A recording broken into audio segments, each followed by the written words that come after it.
Hola mis queridos amigos, nuevamente con ustedes, su doctor Tigre, el que ronca en esta negra noche neoliberal latinoamericana, sudamericana, ecuatoriana, en la que ahora le toca el turno a Ecuador, que ha tomado medidas económicas, y estas medidas económicas no solamente que ponen el descontento en todo el país, sino que además son la justificación que tiene ahora la derecha para decirle que ya no quieren más encubrirle a Lenín Moreno.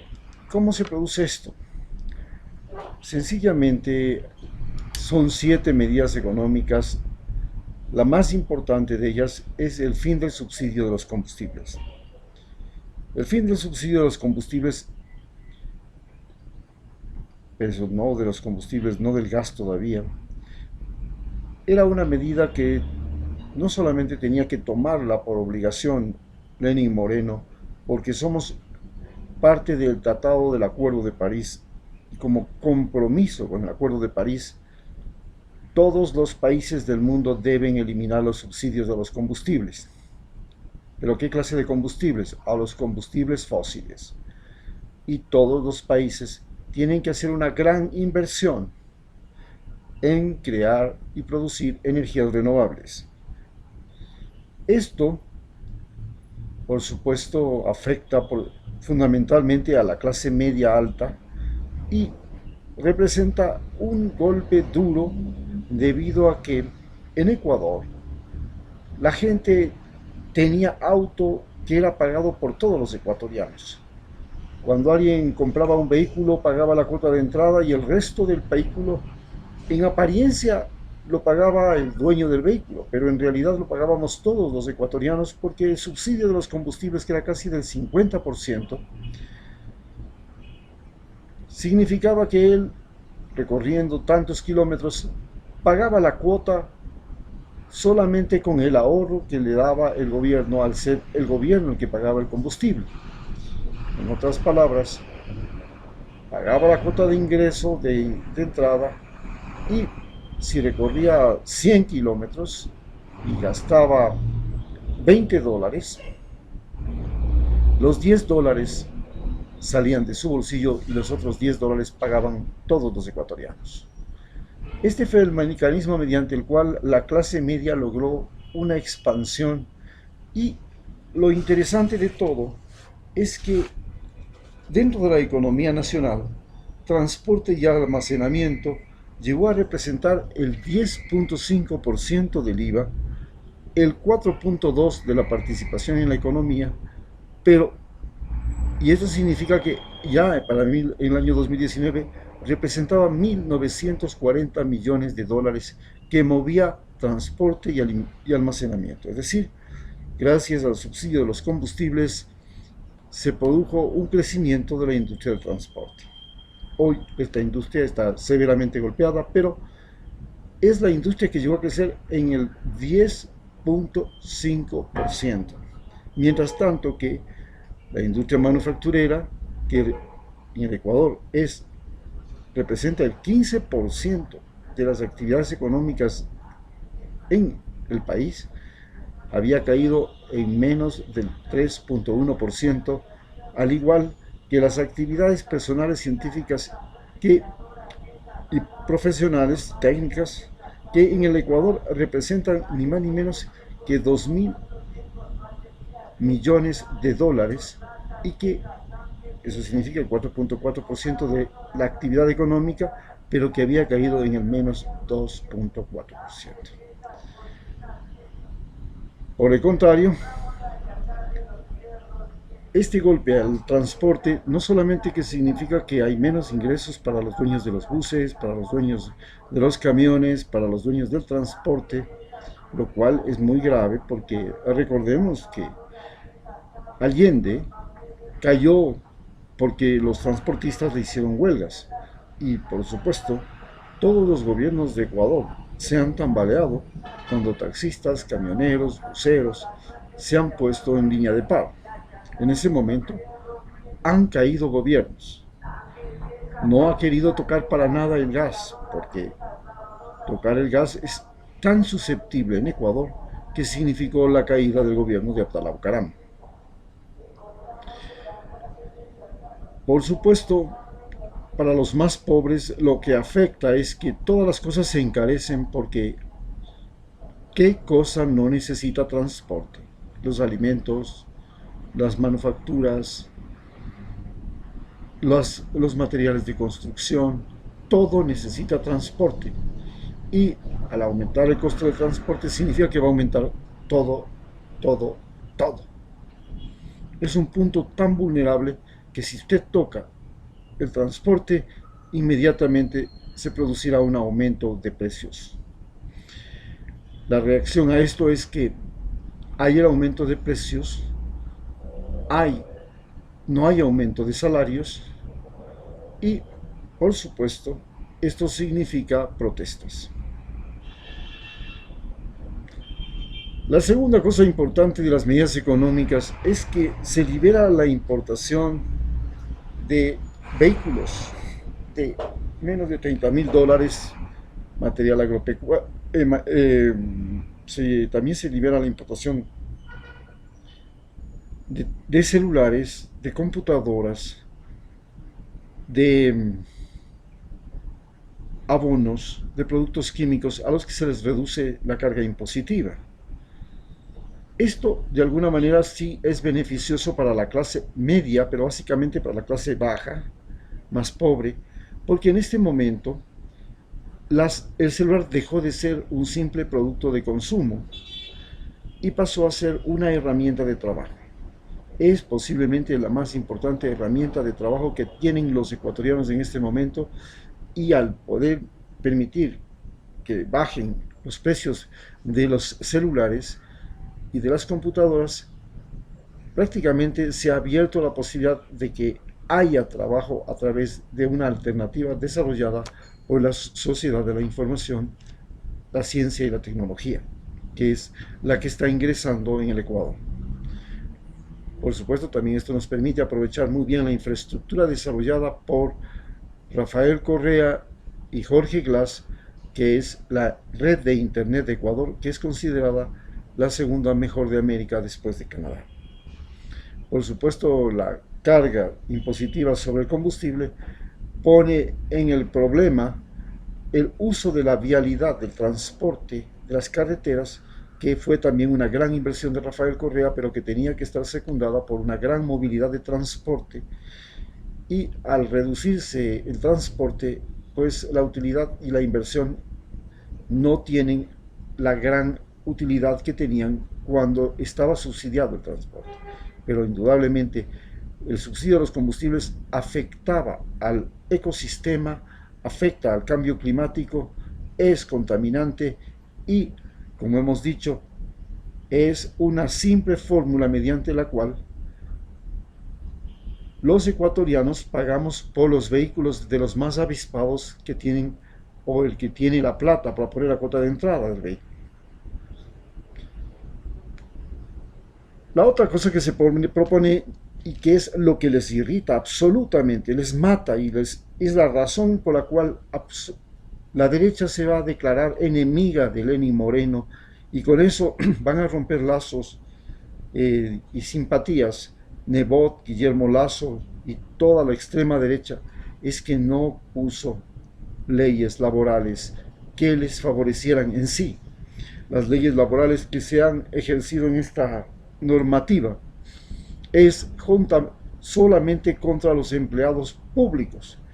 Se les obliga a pagar un día diario, un día mensual de trabajo a todos los empleados públicos, y se produce una cosa que es absolutamente irracional, y es que la contratación ocasional de empleados se hará con el 20% menos, cuando lo correcto era que se reduzca la contratación ocasional, todos los empleados procuren tener contratos permanentes y se aumente un 20% al valor de los trabajadores que están contratados ocasionalmente, porque no tienen estabilidad laboral. Entonces, a más de que no tienen la estabilidad laboral, se les baja el 20% de su salario. Y esto significa forzar a los empleados que están con contratos provisionales a largarse del aparato estatal.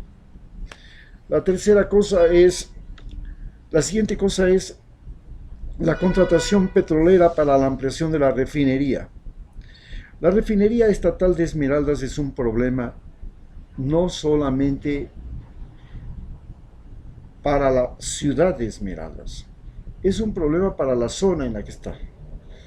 Es una zona sísmica, es una zona de alta conflictividad social, está una zona muy próxima a la frontera, susceptible de en cualquier conflicto bélico o cualquier conflicto social. En cambio, Rafael Correa inteligentemente había pensado que la petrolería, toda la industria petrolera tenía que irse a la provincia de Manabí, zona central del país, donde había muchas más facilidades, y para eso se construyó desde acueductos, sistemas de mejoramiento del suelo, todo. Se hizo una inversión de 1.200 millones de dólares extraordinaria para empezar una enorme refinería que procesaría 800.000 barriles diarios y que Lenín Moreno estúpidamente la liquidó.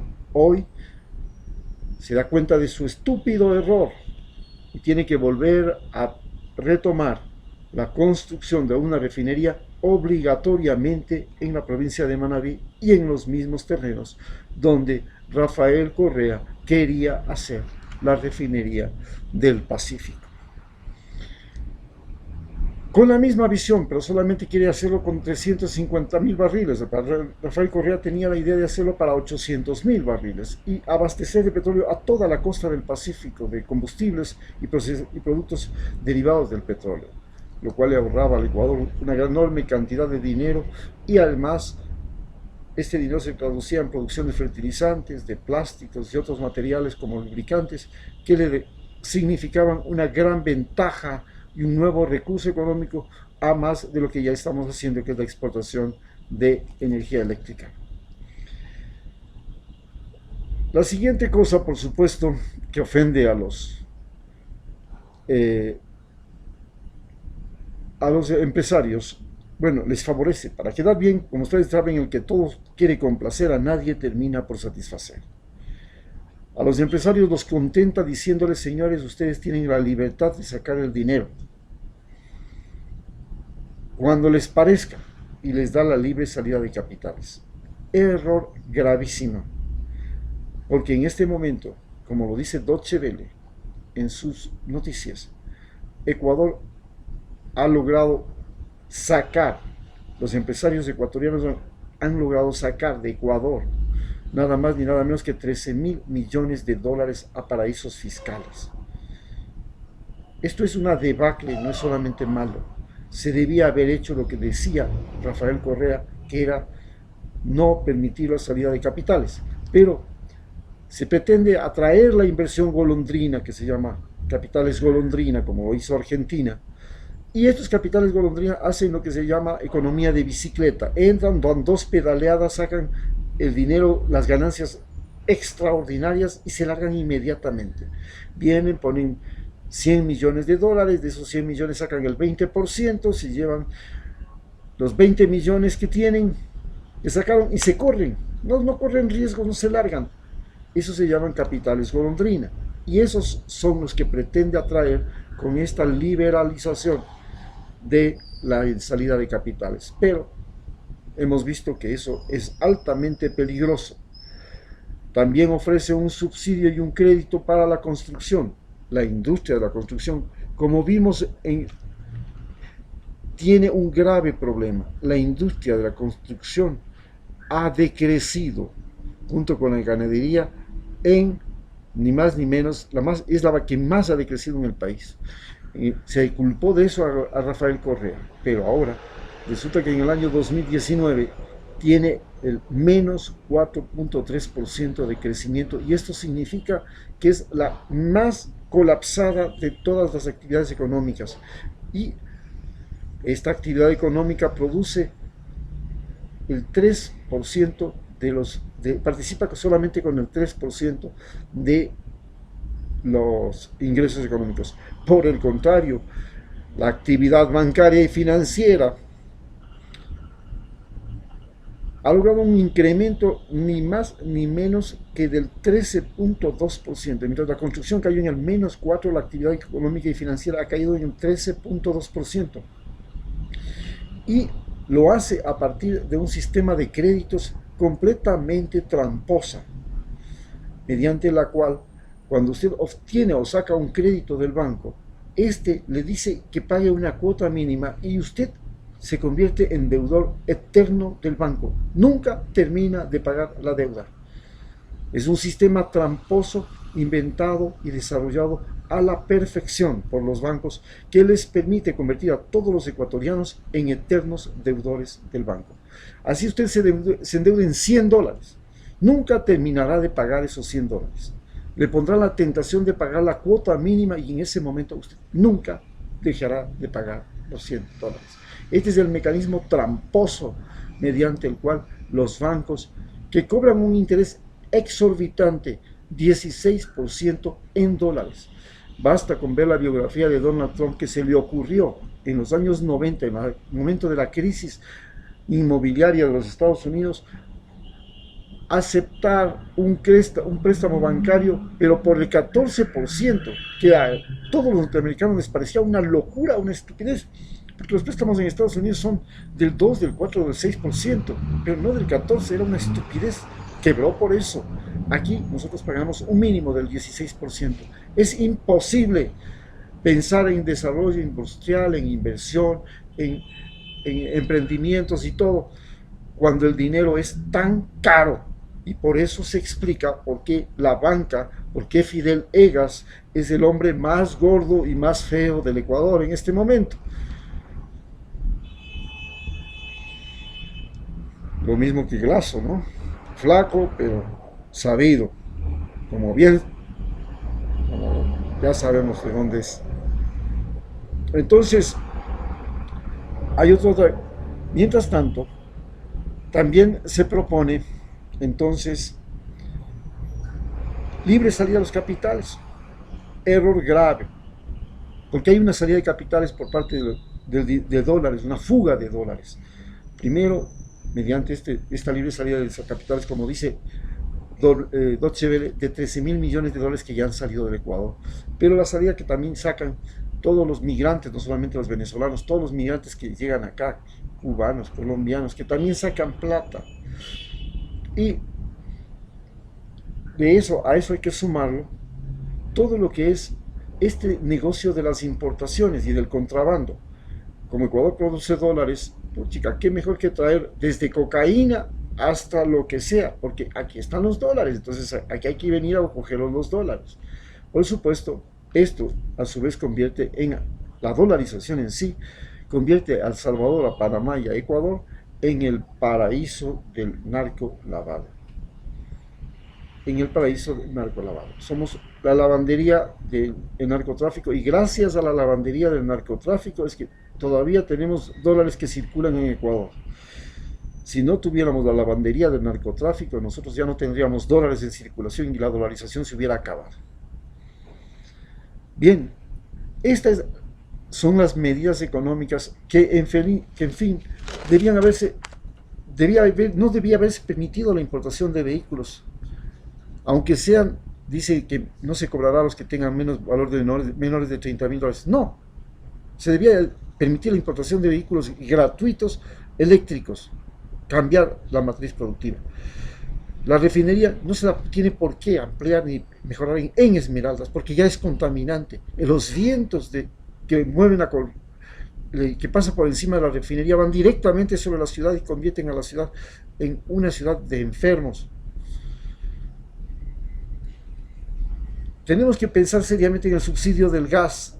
No puede seguirse subsidiando el gas. Hay que reemplazar por cocinas de inducción, algo que ya lo empezó Rafael Correa, y por lo menos deben desaparecer las cocinas de gas en la frontera norte y frontera sur, porque el mayor problema del gas es que nosotros proveemos de gas subsidiado a Colombia y a Perú.